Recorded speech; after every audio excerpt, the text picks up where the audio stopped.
Hello students, आज के इस वीडियो में हम लोग एनसीईआरटी गणित कक्षा 10 के प्रश्नावली 3.2 का 7वां क्वेश्चन हल करने वाले हैं। तो मैंने पहले ही 1 से 6 तक क्वेश्चन हल करा दिया। यदि आप उन सभी वीडियोस को देखना चाहते हैं तो इसी वीडियो के लास्ट में उसका प्लेलिस्ट आएगा, आप लोग वहां से देख सकते हैं। तो इस क्वेश्चन में कहा जा रहा है कि समीकरणों x - y + 1 = 0 और 3x + 2y - 12 = 0 का ग्राफ खींचिए।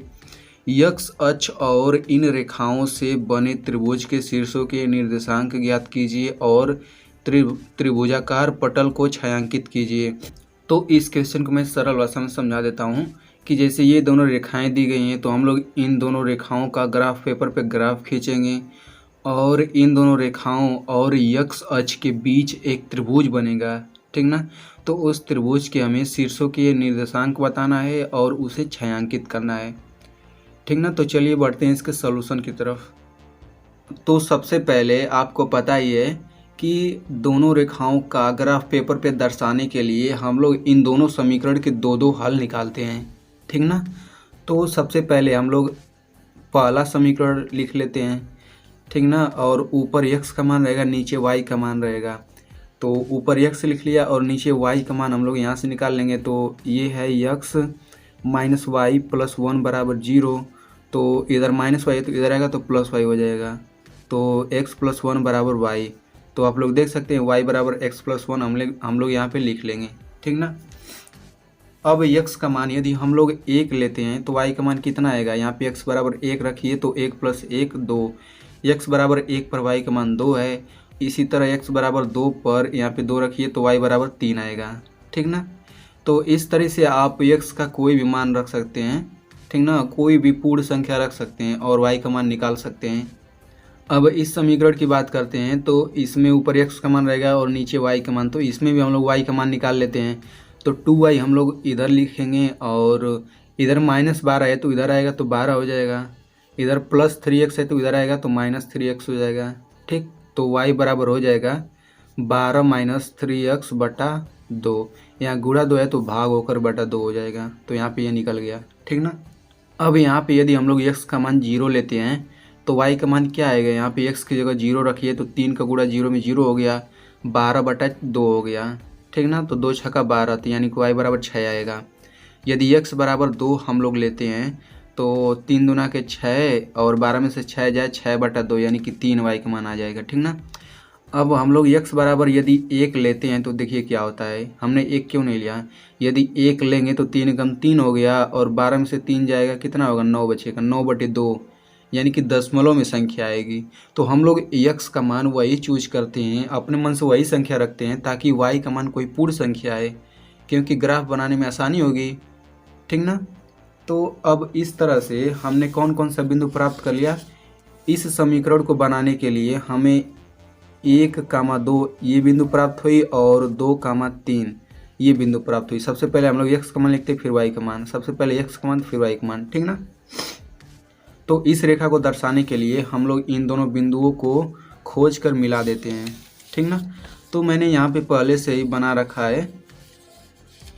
तो यहाँ पे सबसे पहले 1,2 बिंदु खोजते हैं, यानी कि x = 1 तो x = 1 यहाँ पे, y = 2 यहाँ पे, इन दोनों को मिला दिया तो 1,2 यहाँ पे बिंदु हो गई, ठीक।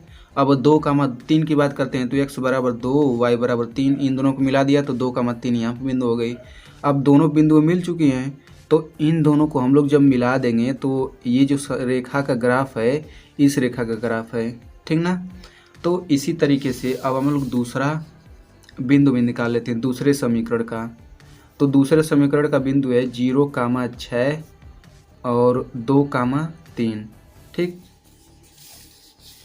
तो जिसमें x = 0 होता है वो y अक्ष पे स्थित होता है, ठीक ना। तो इसमें y = 6 है तो y = 6 यहाँ पे है। तो ये बिंदु 0,6 हो गई। और फिर दूसरा बिंदु है 2,3 तो 2,3 तो यहाँ पे निकला ही है। अब देखिए जब इन दोनों को अब हम लोग मिला देंगे तो ये जो रेखा का ग्राफ दिख रहा है ना, ये इस रेखा का ग्राफ है 3x + 2y - 12 = 0, ठीक ना। तो इस तरीके से हमने दोनों रेखाओं को ग्राफ पेपर पे दर्शा दिया। तो क्वेश्चन में कहा गया था कि इन दोनों रेखाओं और x अक्ष से बने त्रिभुज के शीर्षों के निर्देशांक बताइए और उन्हें छायांकित कीजिए। तो आप लोग देख सकते हैं ये पहली रेखा हो गई, ये दूसरी रेखा हो गई और ये x अक्ष हो गया, यानी कि ये त्रिभुज इतना बन गया।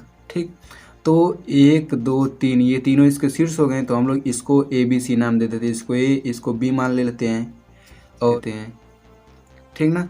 तो यहाँ पे B का निर्देशांक क्या होगा, यहाँ पे देखिए ये -1 से होके जाता है रेखा, तो इसका निर्देशांक हो जाएगा -1, 0। ठीक ना, क्योंकि x बराबर -1 है और y बराबर 0 है। x अक्ष पे जो बिंदु स्थित होती है उसका y निर्देशांक 0 हमेशा होता है। और यहाँ पे देखते हैं तो इसका निर्देशांक है 4, 0। ठीक ना, तो इस तरीके से इस त्रिभुज का निर्देशांक हो गया 2, 3, -1, 0, 4, 0। तो इस तरीके से ये तीनों बिंदु इनके आंसर हो गए। ठीक ना, अब हमें इसे छायांकित कर लेना है, तो चलिए छायांकित कर लेते हैं।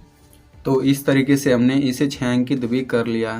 ठीक ना, तो इस तरीके से ये क्वेश्चन सॉल्व हो गया। तो स्टूडेंट्स, यदि आप ऐसे ही क्लास 10th के एनसीईआरटी मैथ को बिल्कुल सरल भाषा में पढ़ना चाहते हैं तो आप मेरे चैनल को सब्सक्राइब कर सकते हैं और सब्सक्राइब करने के बाद इस घंटे के निशान पर क्लिक करके ऑल पे क्लिक कर दीजिए। Thanks for watching.